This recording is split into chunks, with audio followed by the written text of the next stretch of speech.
Now, here's the story. Here's the funny story. In 1995, I had bad credit. I went to a credit repair company and they said, "Give me $1,000 and I will fix your credit." I was like, "Okay. Well, how can you sure it'll work?" They're like, "Absolutely, it will work." "Well, what are you going to do it?" And they said, "Well, we're not going to tell you because that's our product.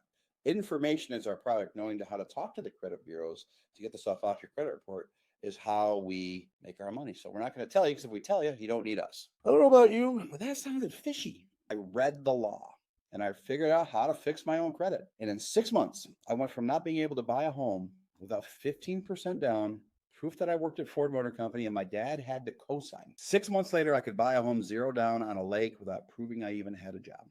It was stated income, bank statement deposits, and I bought a $250,000 home, which was a huge home back then, on the lake. Now, why am I telling you that story? People that this is when people couldn't qualify to buy a home, we would invite them into a free credit seminar, and I would tell them my story. "Hey guys, I couldn't buy a home, and here I told my story."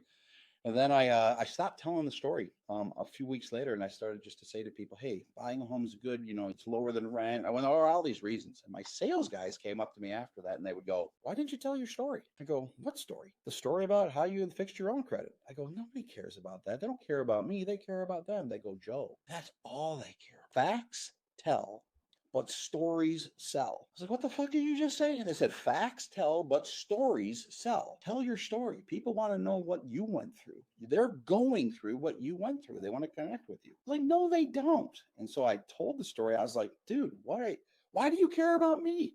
People want to know you're relatable. People want to know you're